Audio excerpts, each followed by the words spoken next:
बीड जिल्हा नेहमीच वेगवेगळ्या कारणांमुळे चर्चेत असतो। गेल्या काही महिन्यात मस्साजोगचे सरपंच संतोष देशमुख यांच्या हत्येमुळे हा जिल्हा राज्यभरात चर्चेत होता।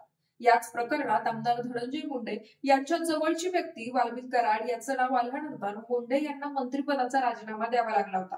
त्यानंतर पुढच्या काही दिवसात बीड जिल्ह्यातील अनेक हत्याकांडाची प्रकरणं समोर यायला लागली। दरम्यान आता अल्पवयीन मुलीच्या विनयभंगाच्या प्रकरणामुळे बीड जिल्हा पुन्हा एकदा चर्चेत यायला लागला। या प्रकरणी आमदार संदीप क्षीरसागर यांच्यावर धनंजय मुंडे यांनी गंभीर आरोप केले होते। या उलट आता धनंजय मुंडे यांचेच पाय या प्रकरणी खोलात जाण्याची शक्यता आहे, कारण आता मुंडे यांचे या प्रकरणातील आरोपींसोबतचे काही फोटो सध्या समोर आले। याच विषयी जाणून घेऊयात या व्हिडिओच्या माध्यमातून।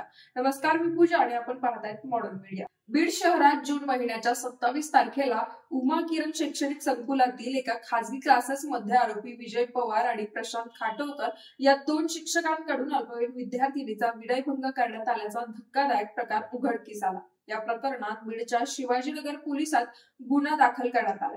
या प्रकरणाची दखल घेत पोलिसांच्या पिंक पथकाकडून तपास सुरू करण्यात आला होता। या प्रकरणाची राज्य महिला आयोगानं सुद्धा दखल घेतली होती। महिला आयोगानं बीडच्या पोलीस अधीक्षकांना या संदर्भात एक पत्र पाठवून उमा किरण क्लासेसची इमारत सील करण्यासंदर्भात आणि सीसीटीव्ही फुटेज हस्तगत करण्याच्या सूचना देण्यात आल्या होत्या। त्यानंतर 27 जूनला आरोपी प्राध्यापकांच्या शोधासाठी पोलिसांची काही पथकं रवाना झाली होती। या प्रकरणी दरम्यान बीडच्या शासकीय विश्रामगृहात पालकांसह काही सामाजिक आणि राजकीय पदाधिकाऱ्यांची बैठक पार पडली। त्यानंतर 28 जूनला बीड जिल्ह्यातील शैक्षणिक संकुल बंद ठेवण्याचा निर्णय घेण्यात आला होता।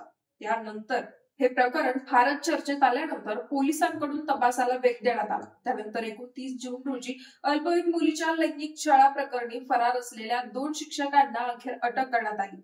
बीड जिल्ह्यातील लिंबा गणेश येथून विजय पवार याला तर प्रशांत खटावकर याला चौसाळा या ठिकाणून ताब्यात घेण्यात आलं होतं।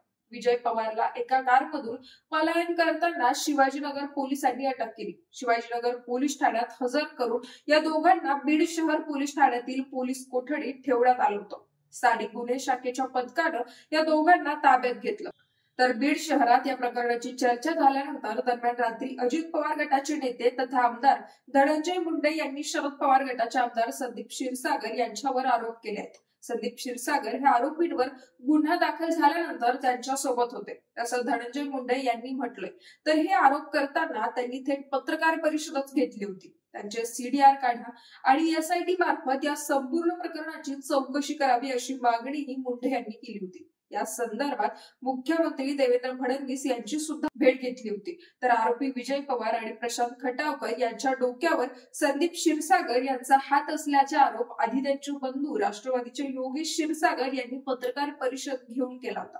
त्यानंतर लगेचच 2 दिवसांनी आमदार धनंजय मुंडे यांनी संदीप क्षीरसागर यांचा विद्यार्थिनीच्या लैंगिक शोषणाप्रकरणी थेट संबंध असल्याचे आरोप पत्रकार परिषद घेऊन केला होता। पण धनंजय मुंडे यांच्या पत्रकार परिषदेनंतर बीड जिल्ह्यात सोशल मीडियावर आरोपी विजय पवार यांचे आमदार धनंजय मुंडेंसोबतचे काही फोटो व्हायरल झाले आणि यामुळे आता बीड जिल्ह्यात चर्चांना मोठं उधाण आलंय। तर सरपंच संतोष देशमुख हत्या प्रकरणावरून आधीच गोत्यात आलेले धनंजय मुंडे आता याही प्रकरणात अडकणार का, हा प्रश्न आता उपस्थित केला जातोय। तर या प्रकरणावरून आता ओबीसी नेते बाळासाहेब सानप यांनी हे प्रकरण जलद गतीने न्यायालयासमोर चालवावं अशी मागणी। हे प्रकरण अतिशय गंभीर असून शिक्षण क्षेत्रात काम करणाऱ्या प्राध्यापकांनी हे कृत्य केल्यानं यातून चुकीचा संदेश जातोय। त्यामुळे सरकारनं या प्रकरणाचे गांभीर्य ओळखून जलद गतीने न्यायालयामध्ये ते चालवावं। तसंच या प्रकरणातील आरोपी असलेला नक्की आका कोण आहे याचा देखील शोध घ्यावा अशी मागणी सानप यांनी 29 जून रोजी केली। तर या व्हिडिओवरून आता धनंजय मुंडे